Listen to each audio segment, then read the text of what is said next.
I'm Captain Christy Green, 28, a career officer who worked her way up from a small-town ROTC kid to safeguarding classified tech.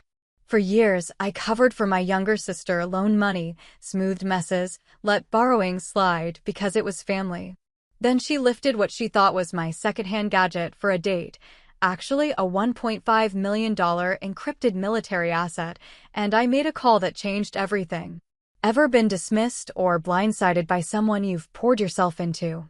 Tell me your story in the comments. You're not alone. Before I dive in, tell me where you're watching from. And if you've ever had to draw a hard line and defend it, hit like and subscribe for more true stories about boundaries and self-respect. What happened next might surprise you. Maya had always treated my things like community property. Growing up, she'd raid my closet without asking, borrow my homework to check her answers, and somehow my favorite books would migrate to her bedroom shelf. I told myself it was just sister stuff, the price of being close.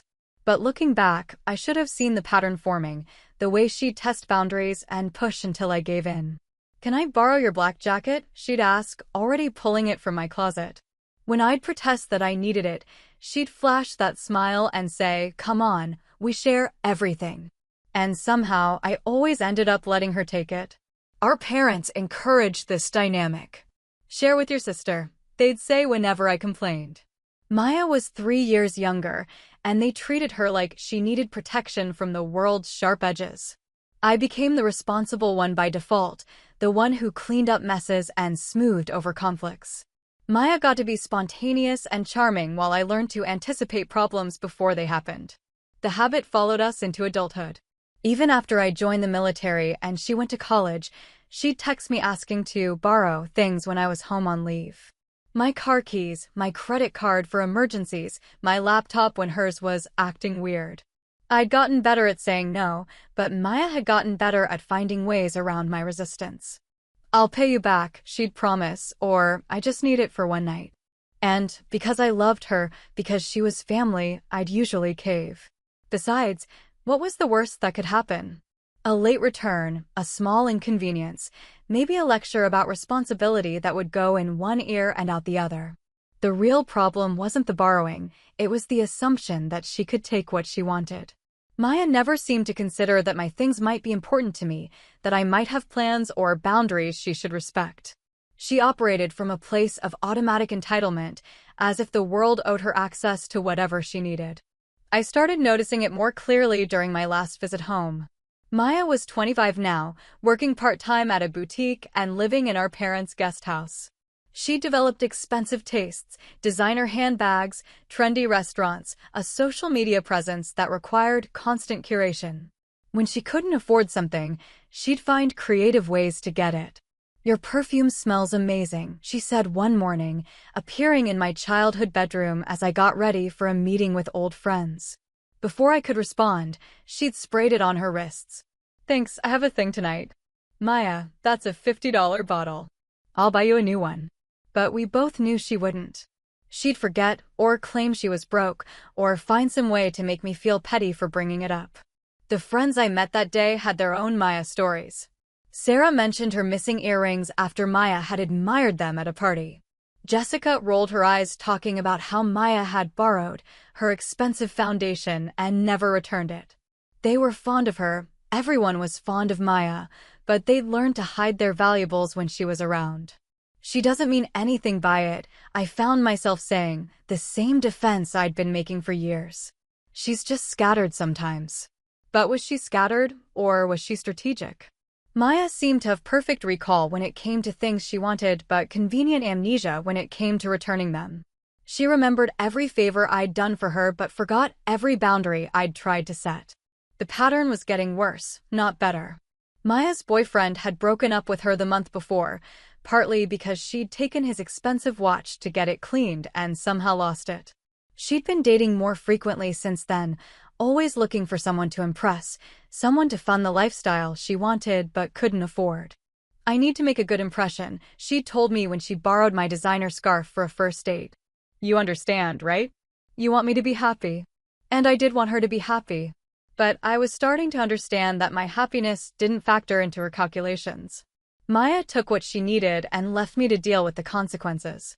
She'd apologize later, promise to do better, and then repeat the same behavior the next time an opportunity arose. The last night of my leave, I'd laid out my gear to pack the next morning. Everything had its place, uniforms folded precisely, equipment checked and organized. Maya had wandered in while I was saying goodbye to our parents, and I'd found her examining my things with that familiar acquisitive look. "This stuff is so cool," she'd said, running her fingers along the edge of my tactical bag. "It's like having a secret identity." "It's not a game, Maya." "I know that." But her tone suggested otherwise, like my military career was an interesting hobby rather than a serious profession with serious responsibilities. I should have locked my door that night. Should have been more explicit about what was off limits. But we were family, and despite everything, I still trusted her not to cross certain lines. I thought she understood that some things were different, that some boundaries were absolute. Maya had always been good at reading people, at finding the exact moment when their defenses were down. She knew how to time her requests, how to frame them so they seemed reasonable. She knew I loved her, knew I wanted to protect her, and she'd learned to use that knowledge to get what she wanted. But love and boundaries weren't mutually exclusive, even if Maya had never learned that lesson. I was beginning to realize that my willingness to accommodate her hadn't helped either of us grow. She'd never learned to respect limits because I'd never enforced them consistently. And I'd never learned to value my own needs because I'd been taught that being a good sister meant sacrificing them. The next morning, I'd packed carefully and methodically, the way the military had trained me. Everything in its place, everything accounted for. I thought I'd checked everything twice, but Maya was practiced at taking things without leaving obvious gaps. By the time I realized what was missing, I was already back at base, and she was already making her plans. I settled into my routine during the following weeks, throwing myself into training exercises and briefings. The familiar rhythm of military life felt good after the emotional complexity of being home. Here, rules were clear and consequences were immediate. People said what they meant and meant what they said. There was something refreshing about that clarity after dealing with Maya's elaborate justifications and selective memory. But late at night, lying in my narrow bunk, I'd think about that look in her eyes when she'd examine my gear. The way she dismissed my warnings about boundaries, about the difference between borrowing a scarf and crossing lines that couldn't be uncrossed.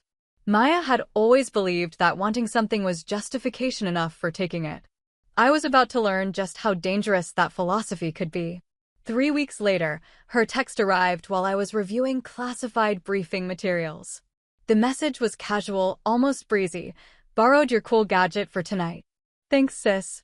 My blood went cold as I realized what she'd done, what she thought she'd taken, and what was actually at stake. Maya had finally crossed a line that couldn't be uncrossed, and this time, I wouldn't be able to protect her from the consequences. The device Maya had taken wasn't a cool gadget. It was a classified military communication array worth $1.5 million, equipped with encryption protocols that could compromise national security if they fell into the wrong hands. And my sister had just announced she was taking it on a date, treating it like a conversation piece to impress some guy she'd met online. My hands shook as I read her message again, hoping I'd misunderstood. But there was no mistake. Maya had seen the device in my gear, assumed it was some kind of advanced phone or tablet, and decided it would make her look mysterious and sophisticated. She had no idea that possessing it without authorization was a federal crime, that even I had strict protocols for its transport and storage. I tried calling her immediately, but the phone went straight to voicemail. Of course it did. Maya always silenced her phone when she was getting ready for dates, claiming she needed to focus on her energy. I left 3 increasingly urgent messages, each one more explicit about the serious nature of what she'd taken. She'd have to check her phone eventually, but by then it might be too late. The protocol for missing classified equipment was clear and non-negotiable. I had to report it immediately, regardless of the circumstances. But this wasn't just any missing equipment. This was my sister, my family, someone I'd spent my whole life protecting. Every instinct I had screamed at me to find another way, to fix this quietly before anyone else knew what had happened. But Maya had put me in an impossible position. If I didn't report the breach and someone discovered it later, my career would be over. I'd be court-martialed for failing to protect classified assets. And if the device was compromised, if Maya's date turned out to be foreign intelligence, or if she posted photos of it online, the damage to national security could be catastrophic. I stared at my phone for 30 seconds that felt like hours. Then I dialed base command. This is Captain Green. I need to report a potential security breach involving classified equipment. The words came out steady and professional, even though my heart was hammering against my ribs. Nature of the breach, Captain? A classified communication device is currently in unauthorized possession outside the base perimeter. I need to initiate immediate recovery protocols. I gave them the device's serial number, its current estimated location based on Maya's social media posts, and a timeline of when it had gone missing. Understood, Captain. Initiating lockdown procedures. Recovery team will be dispatched immediately. I hung up and immediately tried Maya again. Still voicemail. She was probably at some trendy restaurant downtown, showing off what she thought was cutting-edge consumer tech to a guy who was probably more interested in her cleavage than her gadgets. Maya had always been beautiful in that effortless way that opened doors and made people forgive her mistakes. But beauty wouldn't protect her from what was about to happen. The recovery team would be armed military police with orders to secure the device by any means necessary. They wouldn't care that Maya was young and naive, that she didn't understand what she'd done. They'd treat her as a potential security threat until proven otherwise, and Maya had never responded well to authority or confrontation. I tried to imagine the scene, Maya sitting across from her date, maybe pulling out the device to show him the interesting design, completely unaware that she was committing a federal crime. Then armed soldiers would storm into the restaurant, shouting orders, forcing everyone to the ground while they secured the area. Maya would be terrified, confused, probably crying. Her date would think he'd walked into some kind of spy movie. The worst part was that Maya would genuinely not understand why this was happening. In her mind, she'd borrowed something from her sister, the way she'd borrowed 100 things before. She'd never grasped the difference between my personal belongings and my professional equipment, never understood that my military career involved real stakes and real consequences. 20 minutes after I made the call, my phone rang. It was Colonel Martinez, my commanding officer. Green, we've recovered the device. The subject has been detained for questioning. Sir, the subject is my sister. She didn't understand what she'd taken. That's what she claimed. She kept saying it belonged to her sister and that she was just borrowing it. She seemed genuinely surprised by our response. His tone was neutral, professional, but I could hear the unspoken question. How do we have a captain who can't secure her own equipment from family members?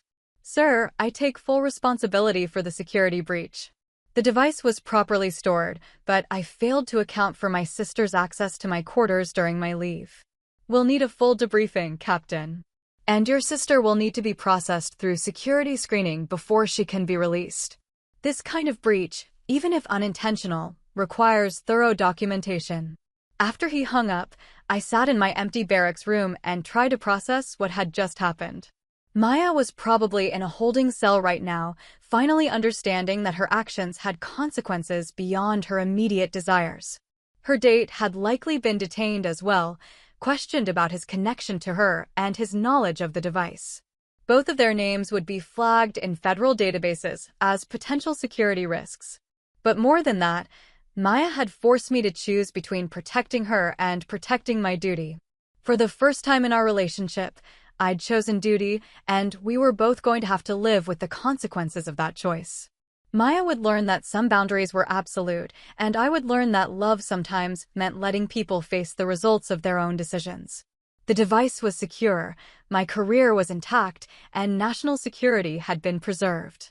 But as I prepared for what would certainly be hours of paperwork and questioning, I couldn't shake the image of Maya's face when those soldiers had surrounded her table. She'd finally encountered a situation where her charm and family connections couldn't protect her, where being sorry wasn't enough to fix what she'd broken. And despite everything, part of me still wished I could have found another way. Maya and I had always been different, but our childhood had masked those differences behind shared experiences and family loyalty. She was the spontaneous one, quick to laugh, and quicker to find someone else to solve her problems. I was methodical, responsible, the one who thought through consequences before acting. Our parents had praised these differences as complementary, as if we were two halves of one whole. But as we grew older, those differences had created an increasingly unstable dynamic. Maya's spontaneity had evolved into impulsiveness, and my responsibility had become a safety net that enabled her reckless behavior. Every time I'd covered for her mistakes or bailed her out of trouble, I'd reinforced the lesson that someone else would always be there to catch her when she fell. I remembered the time she'd crashed Dad's car in high school, how I'd helped her practice her story so he wouldn't ground her before prom. Or when she'd maxed out her credit card in college, how I'd loaned her money to make the minimum payments so her credit wouldn't be ruined. At the time, these had seemed like acts of love, the things sisters did for each other. But Maya had never returned the favor. When I'd struggled through basic training, dealing with instructors who seemed determined to break me down, Maya had been too busy with her sorority rush to offer support. When I'd been deployed overseas for the first time, scared and homesick, her letters had been full of college drama and boyfriend troubles, never acknowledging what I was going through. The pattern had been consistent throughout our relationship. Maya's needs were urgent and immediate, while mine could always wait.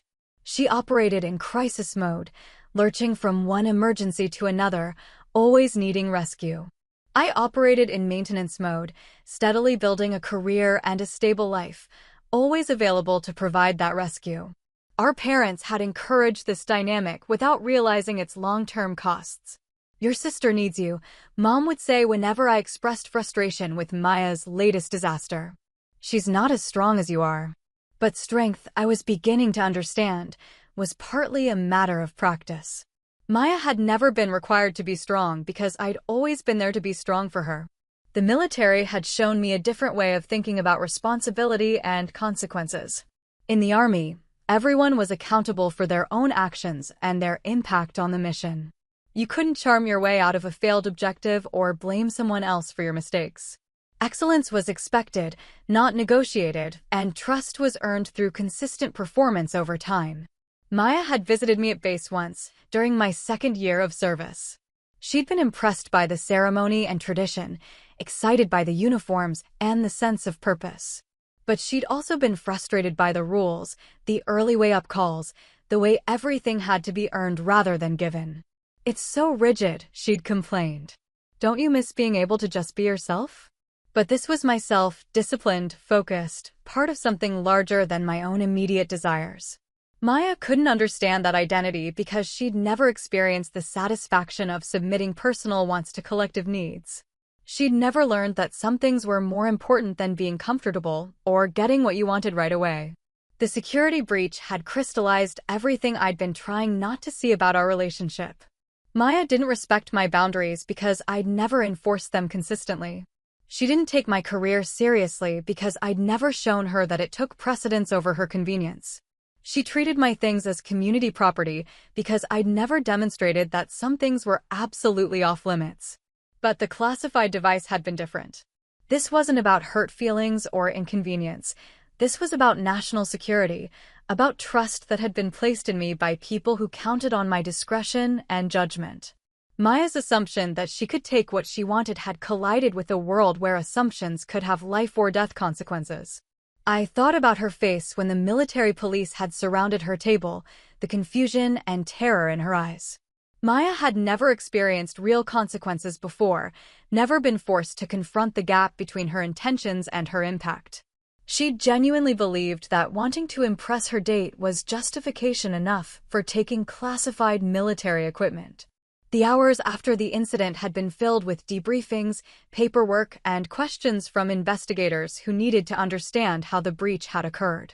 I'd answered everything honestly, explaining Maya's history of boundary issues and my own failure to secure my equipment adequately. My commanding officers had been professional, but clearly concerned about my judgment in family matters. "This can't happen again, Captain," Colonel Martinez had said at the end of my formal review. Personal relationships cannot compromise operational security, regardless of the circumstances. He was right, and I knew it. Maya's behavior hadn't changed over the years because I'd never required it to change. Every time I'd accommodated her impulsiveness or cleaned up her mistakes, I'd sent the message that her comfort was more important than my boundaries. But those boundaries weren't just personal anymore. They were professional, legal, and crucial to national security. The investigation had cleared me of deliberate wrongdoing, but it had also made clear that my career depended on preventing future breaches. Maya would be flagged in security databases, barred from accessing any military facilities or personnel without explicit authorization. If she tried to contact me at work or visit the base, she'd be treated as a potential security threat. More painful than the professional consequences was the realization that I'd enabled Maya's behavior for years. My willingness to sacrifice my own needs for hers hadn't helped either of us grow. It had trapped us both in a cycle of irresponsibility and resentment. Maya had never learned self-control because she'd never faced real consequences, and I'd never learned to prioritize my own needs because I'd been trained from childhood to prioritize hers. But the device recovery had changed everything. For the first time in our relationship, I'd chosen my duty over Maya's convenience, and both of us were struggling to understand what that meant. Maya was learning that some actions couldn't be undone with apologies and charm, while I was learning that love sometimes required allowing people to face the consequences of their choices. Maya called me 3 days after the incident, her voice small and shaken. She'd been released after 12 hours of questioning, but the experience had rattled her badly. The federal background check would remain on her record permanently, potentially affecting future employment and travel. Her date had never called her again, and the story had somehow made its way onto social media, making her a temporary object of ridicule in our hometown. "I didn't know," she said, crying. "I thought it was just some cool tech thing. I never meant for this to happen." "I know you didn't mean it, Maya. But meaning it and knowing the consequences are different things. You took something that wasn't yours without asking, and this time it mattered more than we could afford. Are you angry with me?" I considered the question carefully. "I'm angry that you put me in an impossible position. I'm angry that you never asked what the device was or why I might have it. But mostly, I'm sad that our relationship has reached a point where you felt entitled to take something so important without thinking about the consequences." Maya was quiet for a long time. "Then, what happens now? Now you deal with the consequences of your choices, and I deal with the consequences of mine. We both learn to do better." The conversation had ended awkwardly, with promises to talk soon that neither of us was sure we meant. Maya was facing her first real accountability crisis, while I was learning to prioritize professional obligations over family loyalty. We were both discovering that growing up sometimes meant accepting that love alone wasn't enough to bridge every gap or fix every mistake. But something had shifted permanently between us, something that couldn't be restored with apologies or good intentions. Maya had crossed a line that changed how I saw both her and our relationship, while I had enforced a boundary that changed how she saw me. We were both different people than we'd been before the incident, and our relationship would need to be different too. The weeks following the security breach passed in a strange combination of relief and tension. Maya had gone silent after our phone call, retreating to our parents' house and avoiding social media for the first time in years. I threw myself into work, determined to prove that the incident had been an aberration rather than a pattern of poor judgment. My colleagues treated me with cautious professionalism, clearly aware of what had happened but uncertain how to address it. Captain Williams, who'd been through her own family crisis the year before, was the only one who spoke to me directly about it.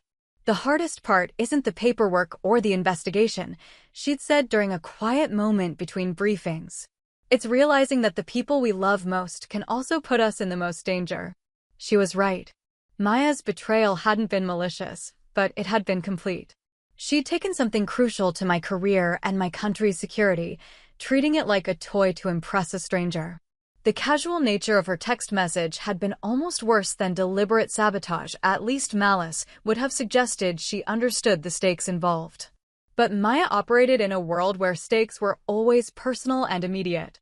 She'd been raised to believe that wanting something badly enough was justification for having it, that other people existed primarily to facilitate her happiness. Our parents had never required her to consider the broader impact of her choices, never taught her that some things were more important than her immediate desires. The military had taught me different lessons about accountability and sacrifice. Every decision I made affected not just me but my unit, my mission, and ultimately the security of people I'd never meet. Maya's worldview couldn't accommodate that kind of responsibility because she'd never been required to think beyond her own immediate circle. 3 weeks after the incident, Maya finally texted me again. Not an apology or an explication, but a simple message: "Can we talk?" I stared at the text for several minutes, remembering all the times I'd dropped everything to respond to her requests. But this time, I waited until my duty shift was over before calling her back. "I've been thinking," Maya said without preamble, "about what you said, about consequences and choices. I talked to Mom and Dad about everything that happened." "What did they say?" "They wanted to know why you didn't call them first, why you reported me instead of trying to handle it privately." Maya's tone was carefully neutral, but I could hear the underlying question. Why had I chosen duty over family loyalty? Because some things are bigger than family, Maya. Because that device could have compromised national security if it had been lost or damaged.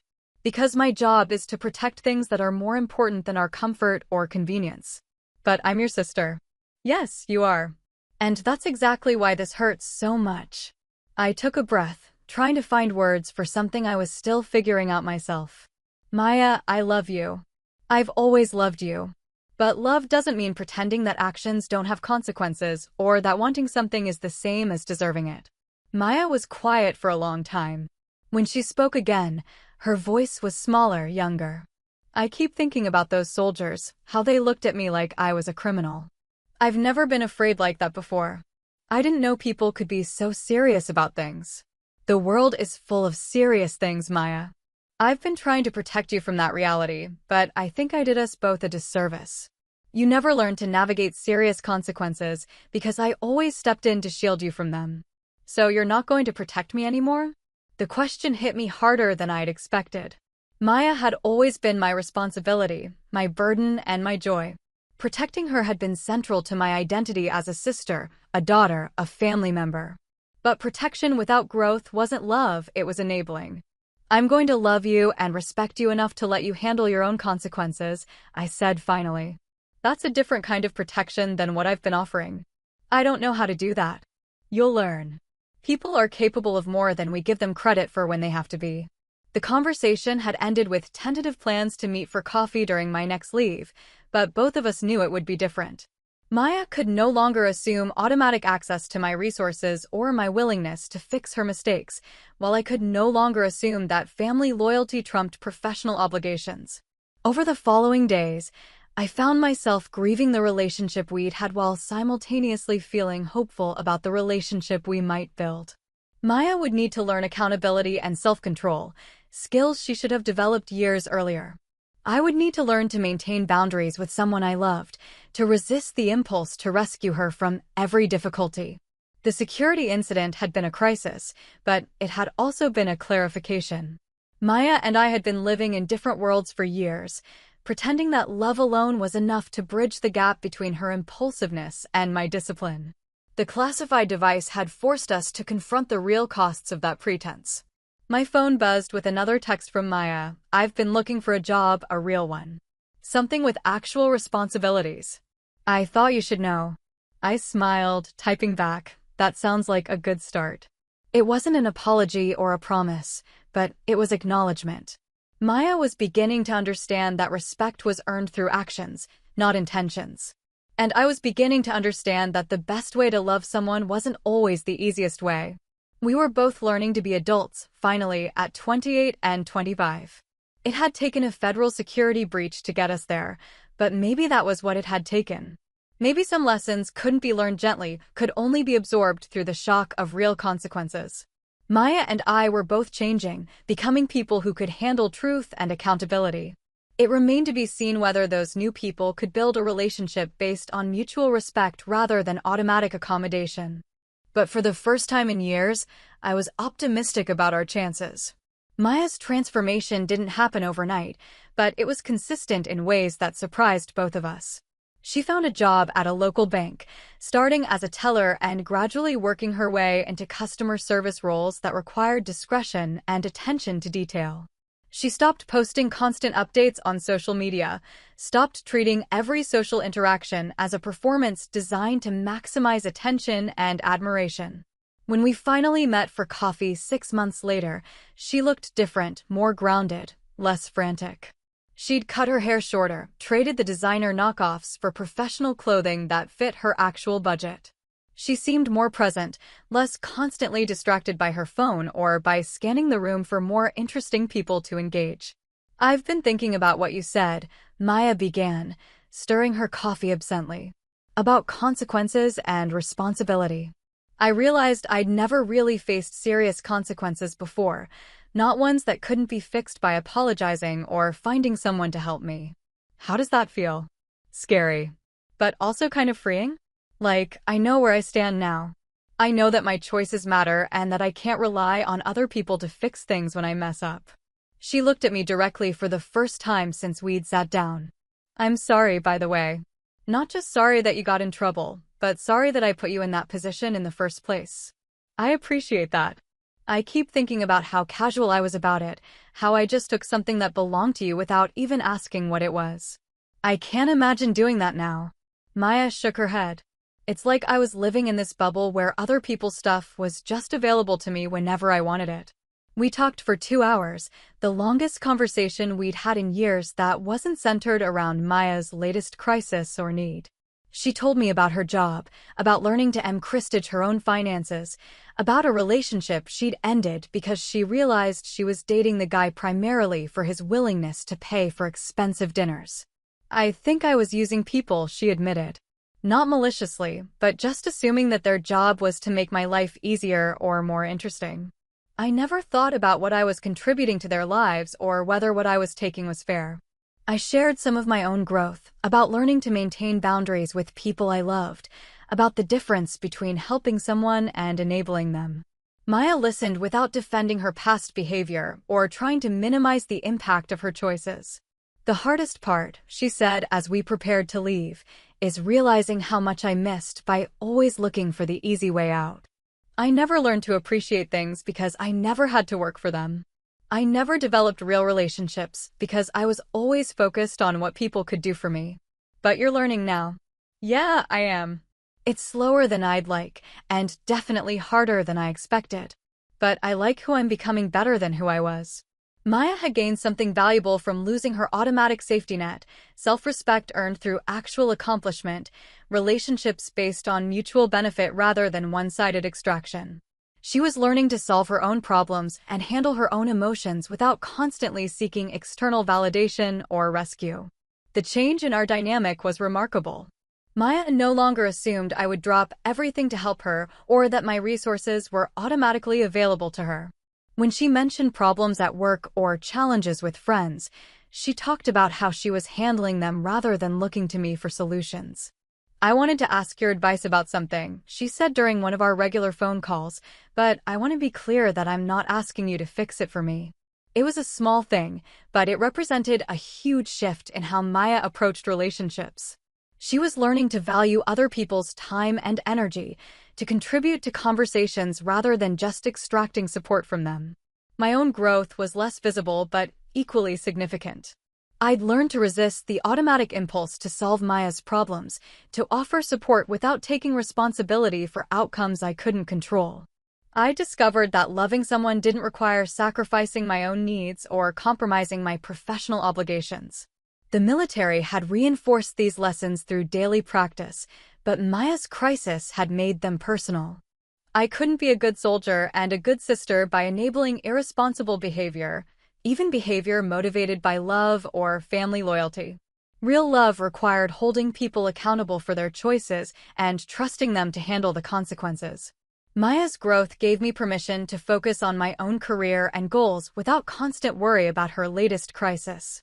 I was promoted to major 2 years after the security incident, partly because my commanders could see that I'd learned to maintain appropriate boundaries between personal and professional responsibilities.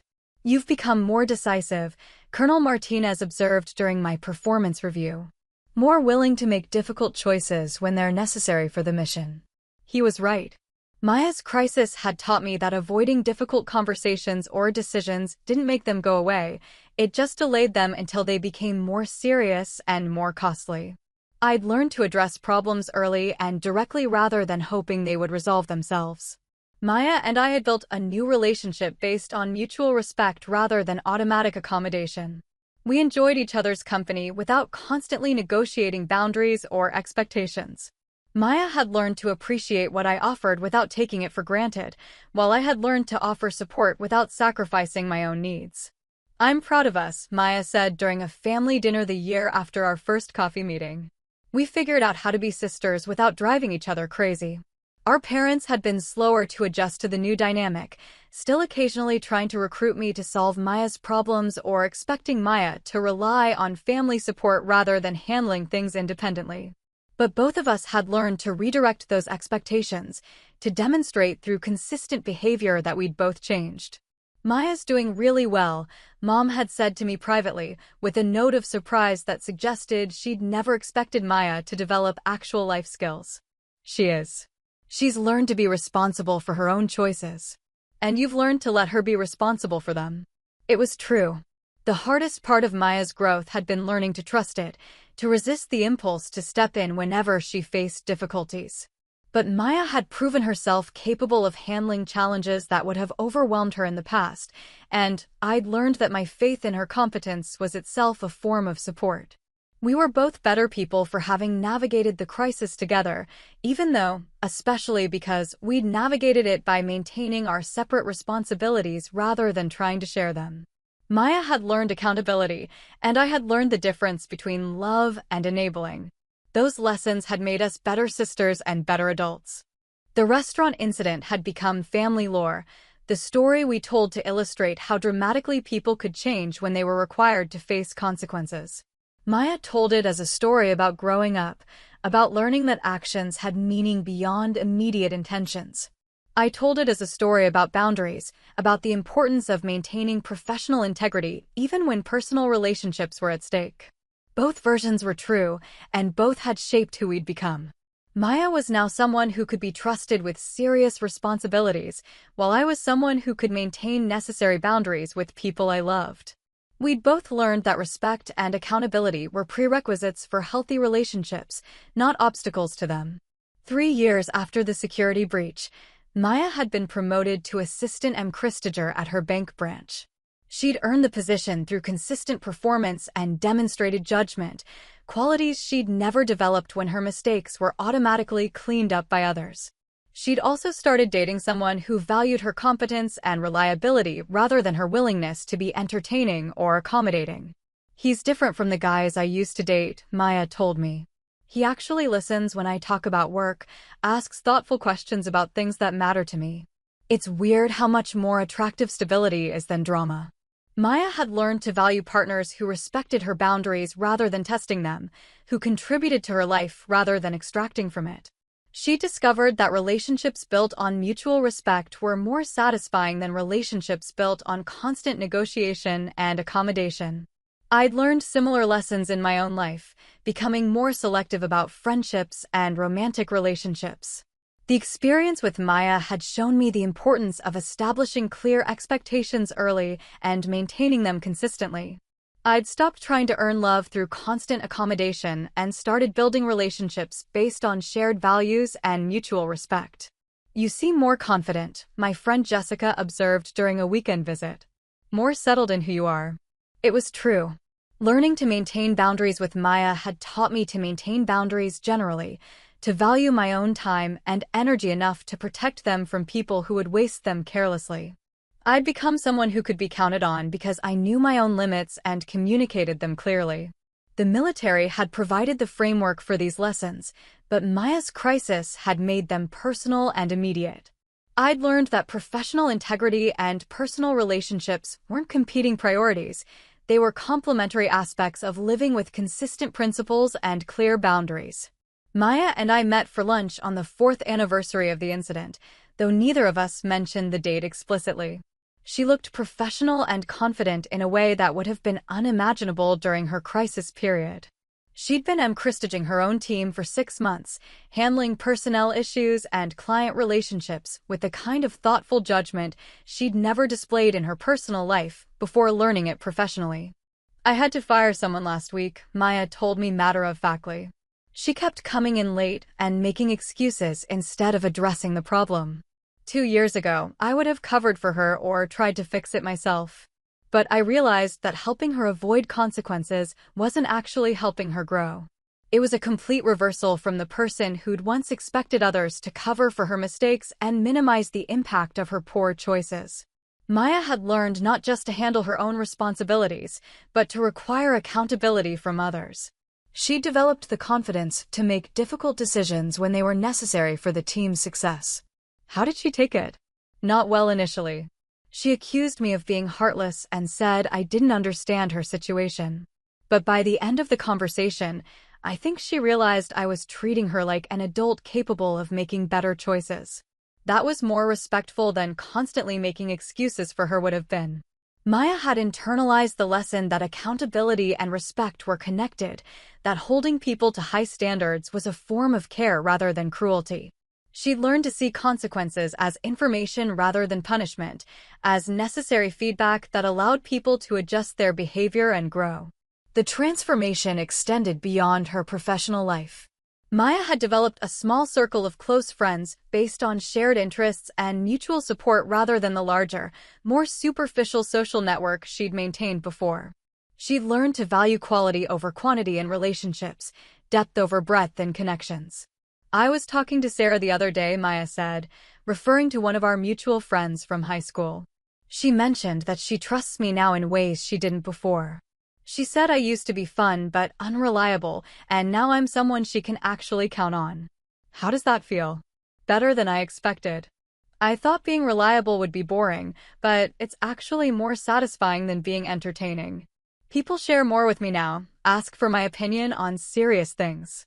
I feel like I matter to them as a person rather than just as entertainment. Maya had discovered that earning trust created deeper, more meaningful relationships than demanding attention ever had. She'd learned that consistency was more valuable than charisma, that people preferred dependability to drama in their important relationships. We talked about my own life, about the promotion I was being considered for that would involve significant leadership responsibilities. Maya asked thoughtful questions about the challenges of emcristiging people, about balancing competing priorities and maintaining team cohesion. Her questions demonstrated genuine interest in my professional growth rather than just polite inquiry. "You're good at this stuff," Maya observed. "The leadership and decision-making. You always were, but I think I used to take it for granted. I never really appreciated how much thought and discipline it takes to be someone people can rely on." It was one of the most perceptive things Maya had ever said about my character, and it meant more because it came from someone who'd learned to value those qualities through her own experience developing them. Maya's growth had given her the perspective to understand mine, to appreciate the effort and sacrifice involved in maintaining consistent standards. "I think we're both better at seeing people clearly now," I replied. "We don't expect them to be perfect, but we expect them to be accountable for their choices." "Yeah, and we're both better at being seen clearly too. I used to hate it when people had expectations of me because I was afraid of disappointing them. Now I appreciate expectations because they mean people think I'm capable of meeting them." Maya had learned that other people's faith in her competence was a gift rather than a burden, that being held to high standards was a sign of respect rather than criticism. She developed the confidence to disappoint people occasionally rather than constantly trying to emcristage their expectations through charm and deflection. As we finished lunch and prepared to return to our respective responsibilities, I reflected on how far we'd both traveled from the people we'd been 4 years earlier. Maya had grown from someone who avoided accountability into someone who embraced it, while I'd grown from someone who enabled others' irresponsibility into someone who required growth and self-reliance. "I'm glad it happened," Maya said suddenly as we walked to our cars. "The whole thing with the device, the arrest, the investigation. I'm glad I had to face real consequences for once." "Really?" "Really. I was living in this fantasy where my choices didn't matter because someone would always fix things for me. That wasn't fair to you, and it wasn't fair to me either. I never got to find out who I could become when I had to rely on myself. Maya had reached the same conclusion I'd arrived at months earlier. The crisis had been necessary, even beneficial in the long term. We'd both needed to learn lessons about accountability and boundaries that couldn't be taught gently, could only be absorbed through experience and consequences. I'm proud of who you've become, I told her, meaning it completely. I'm proud of who we've both become. We figured out how to love each other without enabling each other, how to be supportive without being codependent. It was true. We learned to be sisters in a way that strengthened rather than weakened us both, that encouraged growth rather than stagnation. Maya had developed the skills and confidence to handle her own life, while I'd learned to offer support without sacrificing my own needs or principles. The relationship we'd built wasn't the one we'd inherited from childhood, but it was more honest and ultimately more loving. We respected each other as adults capable of making good choices and handling the consequences of poor ones. We'd learned that trust was earned through consistent behavior rather than demanded through family obligation. Maya had become someone who could be counted on in crisis and celebration alike, while I'd become someone who could maintain appropriate boundaries without sacrificing genuine care and connection. We'd both learned that maturity meant taking responsibility for our own choices and allowing others to take responsibility for theirs. 5 years later, Maya would be promoted to Branch M. Christager, and I would be selected for a command position that required the highest security clearance. Both achievements were possible because we'd learned to prioritize integrity and accountability over comfort and accommodation. We discovered that respect, for ourselves and others, required consistent standards and clear boundaries. The classified device incident had ended one version of our relationship and begun another.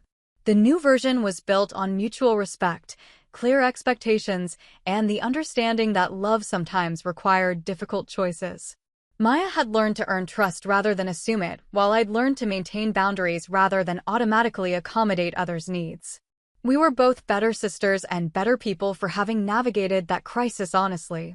Maya's growth had allowed her to build meaningful relationships and professional success, while my boundary setting had allowed me to maintain both personal integrity and career advancement. We'd learned that accountability and love weren't competing values, but complementary aspects of healthy relationships. The story had become part of our family history, evidence that people could change dramatically when circumstances required it. Maya told it as a story about learning to respect other people's boundaries and take responsibility for her own choices. I told it as a story about the importance of maintaining professional standards even when personal relationships made that difficult. Both versions captured important truths about growth, accountability, and the complex relationship between love and boundaries. Maya had learned that respect was earned through actions rather than assumed through relationships, while I had learned that maintaining standards was ultimately more loving than constantly accommodating poor behavior. We'd both discovered that real love sometimes required difficult choices, that protecting someone from consequences could actually prevent them from developing the skills and character they needed to thrive. Maya had become someone capable of handling serious responsibilities because she'd been required to face serious consequences. I'd become someone capable of maintaining necessary boundaries because I'd learned that love and accountability were compatible rather than contradictory. The relationship we'd built was more mature and sustainable than the one we'd inherited, based on mutual respect rather than automatic accommodation. Maya had learned to value what I offered without taking it for granted, while I'd learned to offer support without sacrificing my own needs or principles. We'd both grown into people capable of healthy relationships built on trust, respect, and appropriate boundaries. Years later, when Maya was considering marriage and I was preparing for my next deployment, we could discuss major life decisions as equals rather than as rescuer and rescued. Maya had developed the judgment and self-reliance to make important choices independently, while I'd learned to offer support without trying to control outcomes I couldn't influence. I used to think growing up meant becoming more like you, Maya told me during one of our conversations. Now I think it meant learning to be responsible for my own choices while still caring about how they affect people I love. It was a perfect summary of the maturity we'd both developed through crisis and consequence. Maya had learned to balance individual responsibility with consideration for others, while I'd learned to balance personal loyalty with professional obligations. We'd both discovered that integrity required consistent principles applied fairly across all relationships and circumstances. The classified device incident had been the catalyst for growth we'd both needed, but neither of us had been able to initiate independently. Maya had required real consequences to develop accountability, while I'd required a crisis to learn the importance of maintaining boundaries with people I loved. The incident had forced us both to choose between comfortable patterns and necessary growth. We'd chosen growth, and both of us were better for it. Maya had become someone who could be trusted with serious responsibilities, while I'd become someone who could maintain professional integrity without sacrificing personal relationships. We'd learned that respect and accountability were prerequisites for healthy relationships rather than obstacles to them. The story of Maya's arrest and my choice to report her had become a touchstone for both of us, a reminder that difficult decisions could lead to positive outcomes when they were made for the right reasons. Maya had learned that actions had consequences beyond immediate intentions, while I'd learned that love sometimes required allowing people to face the results of their choices. We'd both discovered that maturity meant taking responsibility for our own growth rather than expecting others to accommodate our limitations. Maya had developed the skills to handle adult responsibilities because she'd been required to do so, while I'd learned to maintain appropriate boundaries because I'd seen the cost of failing to do so. The relationship we'd built was based on mutual respect earned through consistent behavior rather than assumed through family connection. Maya valued what I offered because she understood its worth, while I trusted her judgment because she'd proven it reliable. We'd both learned that healthy relationships required ongoing effort and attention rather than automatic accommodation. Looking back, the incident had been exactly what both of us needed to become the people we were capable of being. Maya had needed to face real consequences to develop real accountability, while I'd needed to maintain firm boundaries to learn the difference between love and enabling. We'd both grown through the crisis into people capable of mature, respectful relationships. The lessons we'd learned extended far beyond our sisterly relationship.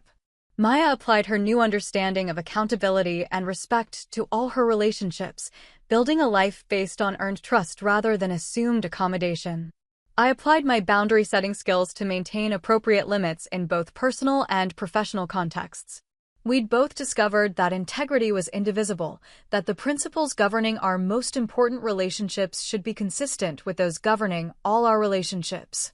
Maya had learned to be someone who could be counted on by anyone, while I'd learned to maintain standards that protected both my values and my responsibilities. The story had taught us that love and accountability were complementary rather than competing values, that respect was earned through consistent behavior rather than demanded through relationship status. Maya had become someone worthy of trust and respect, while I'd become someone capable of maintaining appropriate boundaries without sacrificing genuine care. In the end, the classified device incident had been a gift disguised as a crisis. It had forced both of us to grow in ways we'd been avoiding, to develop skills we'd been neglecting, and to build a relationship based on mutual respect rather than automatic accommodation. Maya had learned accountability, and I had learned boundaries. Both lessons had made us better sisters and better people. The ripple effects of our transformation continued to spread through our extended family and social circles. Our parents, who had initially been critical of my decision to report Maya, gradually came to understand the necessity of what had happened. Mom's perspective shifted most dramatically during a family dinner 2 years after the incident. "I was wrong to be angry with you," she told me quietly while Maya was in the kitchen. "I thought you were choosing your job over your sister, but I can see now that you were choosing what would help her grow. She's become someone I can be proud of in ways I never expected." Dad's evolution was more gradual, but equally significant. He'd always seen Maya as fragile, someone who needed protection from life's harder realities. Watching her develop competence and confidence had challenged his assumptions about both his daughters. During my promotion ceremony, he pulled me aside with tears in his eyes. "I never understood what you were trying to teach us about responsibility and consequences. I thought we were just being good parents by making things easier for Maya. But she's stronger than we gave her credit for, and you were braver than we realized." The family dynamic had shifted permanently. Maya was no longer treated as the child who needed constant protection, while I was no longer automatically expected to provide that protection. We'd all learned to see each other more clearly, to appreciate individual strengths rather than assuming predetermined roles. Maya's transformation had inspired changes in her friend circle as well. Sarah, who had been burned by Maya's borrowing habits in the past, became one of her closest confidants after witnessing her consistent growth. Their friendship deepened as Maya learned to be truly present for other people's challenges rather than constantly seeking attention for her own. She listens now, Sarah told me during a chance encounter at the grocery store. Really listens, not just waiting for her turn to talk about herself. And when she offers advice, it's actually thoughtful rather than just dramatic. The professional world had noticed Maya's development too. Her supervisor at the bank had recommended her for leadership training after observing her ability to handle difficult customers and complex situations with patience and sound judgment. Maya had discovered that competence was its own reward, that the satisfaction of solving problems was more lasting than the temporary high of being rescued from them. I never realized how good it would feel to fix things myself, Maya told me during one of our regular check-ins. When I resolve a difficult situation at work, I feel this sense of accomplishment that I never got when other people solved my problems for me. My own career had benefited from the lessons learned through Maya's crisis. The leadership skills I developed in staging that situation, making difficult decisions under pressure, maintaining clear boundaries while showing compassion, had been noticed by my superiors. Colonel Martinez had specifically cited my handling of the security breach as evidence of mature judgment when recommending me for advanced training. You demonstrated that you could separate personal feelings from professional obligations without becoming callous or detached, he'd written in my evaluation. That's the kind of balanced leadership we need at higher levels of command. The incident had become a case study in my unit, though the personal details were kept confidential. Other officers dealing with family-related security concerns had consulted with me about maintaining appropriate boundaries while still caring for loved ones. I'd learned that my experience wasn't unique. Many military families struggled with the tension between personal loyalty and professional duty. Maya and I had begun speaking at a support group for military families, sharing our story as an example of how relationships could survive and strengthen through crisis. Maya talked about learning to respect boundaries and take responsibility for her choices, while I discussed the importance of maintaining standards even with people you love. The hardest part was realizing that protecting someone from consequences wasn't actually protecting them, I'd told one group of spouses and siblings. It was preventing them from developing the skills they needed to protect themselves. Maya had added, and the hardest part for me was accepting that my intentions didn't matter as much as my impact. I had to learn that wanting to be a good sister meant actually being thoughtful about how my actions affected her life and career. These presentations had been healing for both of us, a way to transform our painful experience into something that could help others navigate similar challenges. Maya had developed genuine empathy for the family members of service personnel, understanding for the first time the pressure and responsibility that came with loving someone in a high-stakes profession. The long-term effects of our growth had been profound and unexpected. Maya's relationship with money had changed completely. She learned to live within her means and save for things she wanted rather than impulsively taking what was available. Her romantic relationships had improved as she attracted partners who valued stability and authenticity rather than drama and neediness. I'm dating someone new, Maya had told me recently. He's an engineer, very methodical and honest. 2 years ago, I would have found him boring. Now I find his consistency incredibly attractive. I'd met David during a family barbecue, and the contrast with Maya's previous boyfriends was striking. He treated her as an equal partner, expected her to contribute to decisions and planning, and showed no interest in being her rescuer or problem solver. Maya had risen to meet those expectations, demonstrating judgment and reliability that impressed everyone who knew her history. She's become someone I can count on, David had told me privately. Not just for emotional support, but for practical things. She follows through on commitments and prestiges her responsibilities well, thinks before she acts. I never would have believed that was possible based on the stories she tells about her past. My own relationships had evolved similarly. I'd learned to surround myself with people who respected boundaries and took responsibility for their own growth. The experience with Maya had taught me to recognize the warning signs of entitlement and irresponsibility early, to address them directly rather than hoping they would resolve themselves. The classified device incident had occurred 7 years ago now, and both Maya and I had built lives that reflected the lessons we'd learned. Maya had been promoted to Regional Christager, overseeing multiple bank branches and training new employees in customer service and professional development. Her ability to hold people accountable while still being supportive had made her exceptionally effective at developing talent. I'd achieved the command position I'd been working toward, leading a unit responsible for protecting sensitive installations and personnel. The judgment and boundary-setting skills I'd developed through Maya's crisis had prepared me for the complex decisions required in that role. I'd learned to balance competing priorities and maintain standards under pressure. Our relationship had become a model for other siblings dealing with similar challenges. Maya's transformation proved that people could change dramatically when they were required to face real consequences, while my boundary setting demonstrated that love and accountability could coexist. We'd both learned that respect was earned through consistent behavior rather than assumed through family connection. The story we told now was one of redemption and growth, of two sisters who'd learned to love each other better by loving each other differently. Maya had become someone worthy of trust and respect, while I'd become someone capable of maintaining appropriate limits without sacrificing genuine care. We'd both discovered that maturity meant taking responsibility for our own choices while still caring about how they affected people we loved. Looking back, neither of us could imagine who we might have become if that crisis hadn't forced us to grow. Maya might have continued living impulsively, burning through relationships and opportunities while expecting others to clean up her mistakes. I might have continued enabling her behavior, sacrificing my own needs and principles while telling myself it was love. Instead, we'd both become people capable of healthy, mature relationships built on mutual respect and appropriate boundaries. Maya had learned that actions have consequences beyond immediate intentions, while I'd learned that love sometimes requires difficult choices.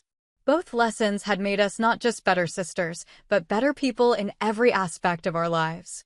The classified device that had once threatened to destroy our relationship had ultimately saved it, forcing us to confront patterns that weren't working and develop skills we'd been avoiding. Maya had learned accountability, and I had learned boundaries. Both of us had discovered that respect and love weren't competing values, but complementary aspects of healthy relationships. 7 years later, we could both say with certainty that the crisis had been worth it. We'd built something better from the wreckage of our old dynamic, creating a relationship based on truth rather than convenience, respect rather than accommodation. Maya had become someone who could be counted on, while I'd become someone who could maintain necessary standards without sacrificing compassion. We'd both learned that real love sometimes required letting people face the consequences of their choices, and that growth often required discomfort, but was always worth the price. Thanks for sticking with me. If this hit home, tap like, subscribe, and share it with someone who needs a boundary win.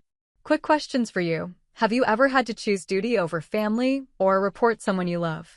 Where do you draw the line between helping and enabling? What would you have done in my place the moment that text came in?